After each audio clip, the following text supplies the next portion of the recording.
Service Radio is the Superstar Check-In. Today is a special edition. We're going to call it Big Boy Radio because the biggest boss is in here, Ricky Rose. What's up, man? Welcome back. What's up, family? What's up, everybody? What's up? It's been a second, but we back, baby. We back. I wanted to ask where you been, but obviously you've been constructing this masterpiece. Yeah, man, I've been cooking this album up. I put more into this project than any other one.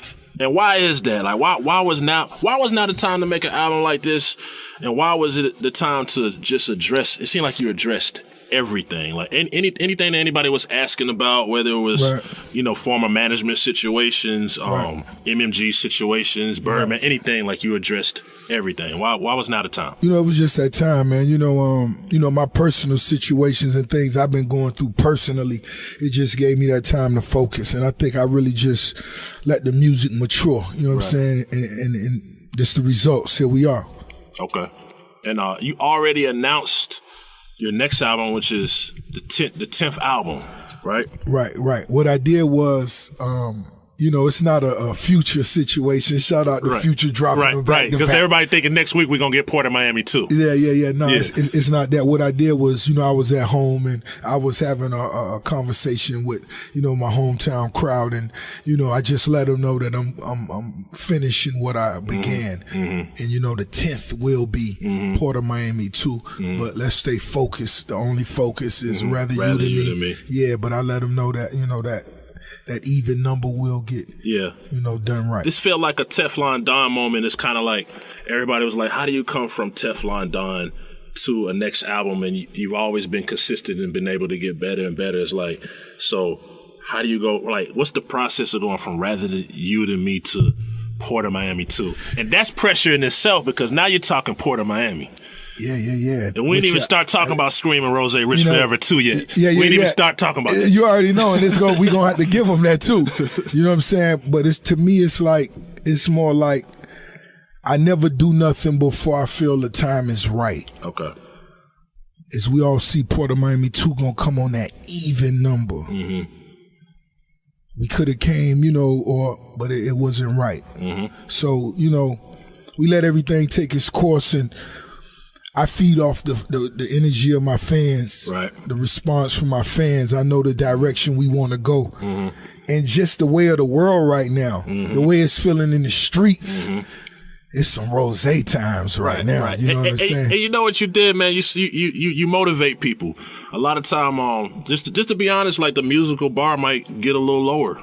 You know what I'm saying? But you come with a certain type of production, a certain type of lyricism, and it motivates people. It motivates people to put the number 4 on Instagram, you know what I'm saying? Like it motivates people to say it's time to wake up and get to it. Man, I love that. And the music I make, I feel is unique in its own right. When you listen to Rather You Than Me, when you listen to a record like Game Ain't Based on Sympathy, I like to call that acid jazz. Acid jazz. Yeah, that's acid jazz. Yeah. That's just a whole nother vibe. And if you understand that street music and just can imagine it being elevated, by the multiples, that's what I imagine and that's what I want to feel. So, that's what I put together. And the newest installment of Maybach Music, I heard the story behind that. Yeah. You dropped the album on your daughter's birthday. Yeah, I released the album Rather You Than Me on my daughter's birthday. Her favorite rapper is Dej Loaf. Yeah, her favorite artist in the world is Dej Loaf. I ain't gonna lie, when I saw the track list, I was a little scared. Like, Maybach Music is dear to my heart, so I'm like... Oh, most definitely. All right, Dej Loaf, all right, if he does this, then okay, and you pulled it off. Yeah, most definitely. I just felt like, it was, that was for my daughter. And I felt like, Maybach 1, 2, 3, 4, it was always about the best MCs, the best rappers, from T.I., of course, Jay-Z, Jadakiss. It was always about being the best rapper, and I kind of wanted to take the back seat. You feel me? Like in a literal sense on the 5th installment, and make sure that's a completely different vibe. And I said, what would be the dream come true? Of course, it would be a Aaliyah, Sade, and you know what? My daughter's favorite artist is Dej Loaf, and I got an idea, and we got in there, and wow, she took care of that. She did. She laced that. Idols become rivals. Better believe the talk of every barbershop.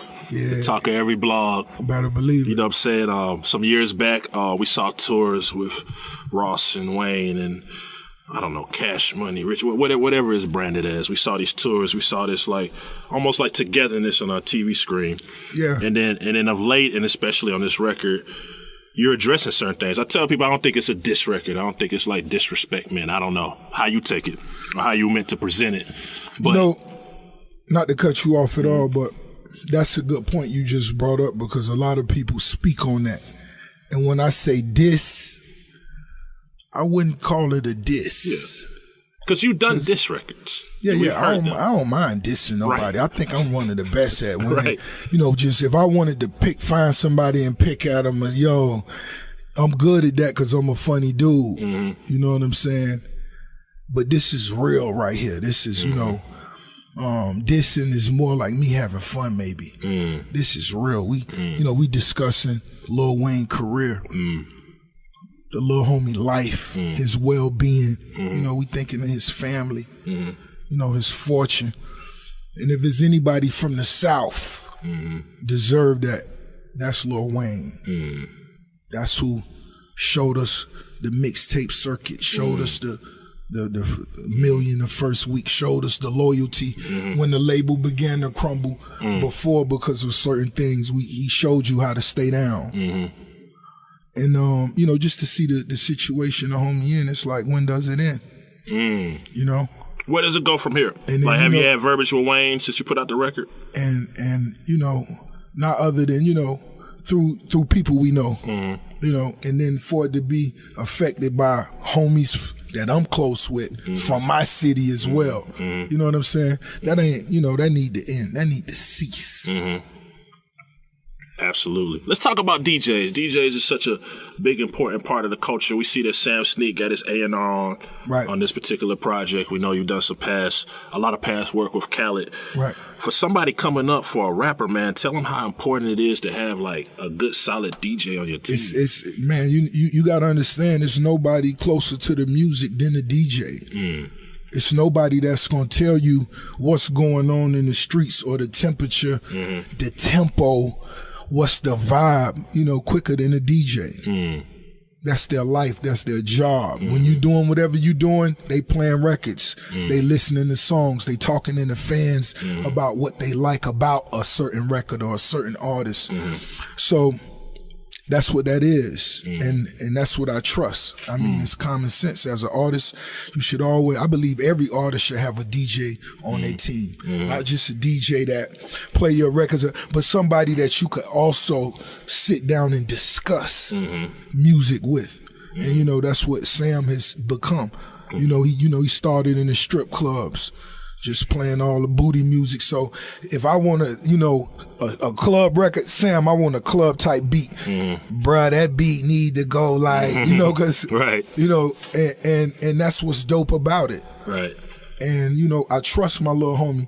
So, a lot of times that's one of the things that make me great at picking beats is because you gotta, as an artist, categorize the production.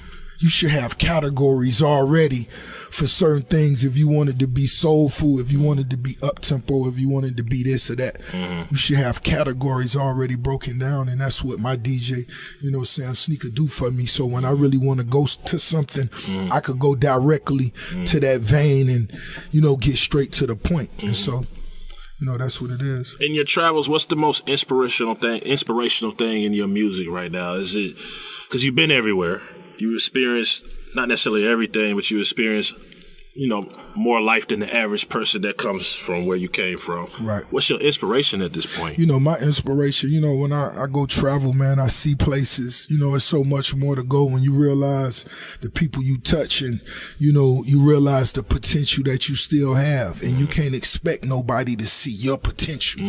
You can't expect nobody to understand your real value or what you see. You just gotta, lay the foundation and put in the work, and that's what you got to do. And I've went places and I've talked to little black kids, in they areas, and I done went to slums in certain places, and at first I felt they were so far, but really they so close. You know what I'm saying? And when you go down there and I give a little young black boy $100 and, you know, they don't even know what it is. You know, and you give a couple $100 out and I remember the driver just started tearing up. And I'm like, yo, you making me nervous. Only was good. You know what I'm saying? And, right. You know, then he explained to me, you know, they never seen that. For one, they mother gonna panic. And I'm just like, so what you think they gonna do with that $100? He like, man, they gonna be able to eat real food and buy clothes and he named so many different things. And I was like, so what do they eat now? He was like, well, right now they eat cow intestine. They eat, you know, and it was just so much different. And I just stopped. I just paused and was like, yo, we got to make sure we connect each other some kind of way. And the only way I could imagine is through music. Because when I was growing up, I had never been out of Miami, but I could tell you what Cali was like listening from the music and the NWA. stories. I could tell you what New York was like. I could tell you what the fashion was like. I had never been there though. You know what I'm saying? So it's something there. And you know, that's what be on my mind. So, business ventures, man. Wingstop, you killed it. You murdered it. Salute to you on that. Yeah, you know we had 30 franchises right now. Salute strong. to Wingstop and everybody that's on top of them lemon pepper and, you know, Louisiana rubs. Yeah, I like all flats personally. Yeah, I'm team all flats too. Yeah, you got to have all lemon pepper all-stars in the building. Yeah. Now we've been seeing a lot of Checkers rallies. Has that launched yet? Yeah, it's official. It's official. Yeah, I got me 2 franchises, two burger joints. You know what I'm saying? And I actually got the one right up the street from my high school where we used to go every Friday night after we played a football game. Okay, that's dope. Yeah, so you know, Wendy's was a little expensive for us, you know what I'm saying? Right. So you could get 2 times the size bag. Right. That bag was heavy at Checkers, you know what I'm saying? It was heavy at Checkers, you know what I'm saying? And then we always chilled in the parking lot. You did something with cosmetics too? Yeah, Rich Hair Care. Rich Hair Care. Yeah, you know, I had to do something for the beard. Ladies, it's something for you all too. For the guys, you know, I'm on my beard thing, so it's Rich Hair Care. You could go to richhaircare.com and see what's happening. But really, I'm just being an entrepreneur. I'm just spreading my wings. You know, I ain't trying to be a pigeon. I just want to flap my wings once a week like an eagle. Okay. You know what I'm saying? Enough said.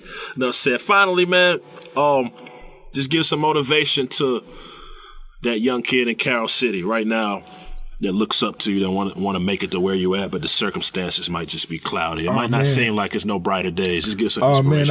I could tell you what confidence, man, what it feel like. You know, one of the words, I really don't use the word projects in my raps a lot, is because I stared at them my whole life through the window. And so I ain't even want to say the word no more, you know what I'm saying? But I could tell you what it's like to sweep up, what it's like to mop.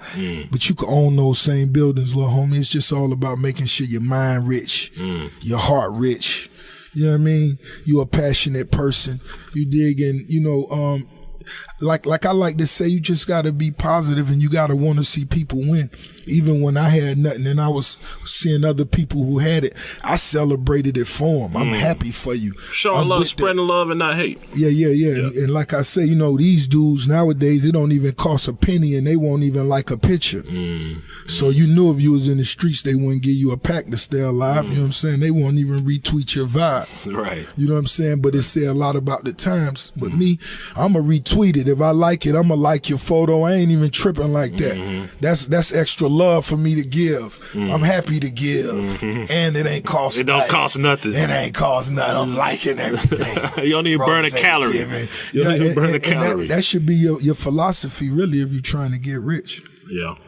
Absolutely. Rather You Than Me is in stores now. Congratulations on the album. First off, man, this is definitely, we still have Source magazines. You'll be touching that 5. Oh man, you know what I'm saying? Much love. And that's off for 1 week. Man, we're just riding to it. You know what I'm saying? Much love, man. It mean a lot. Absolutely. Ricky Rose, the biggest boss. Rather You Than Me in stores right now. You know what it is. Rich Radio. Salute. Yep.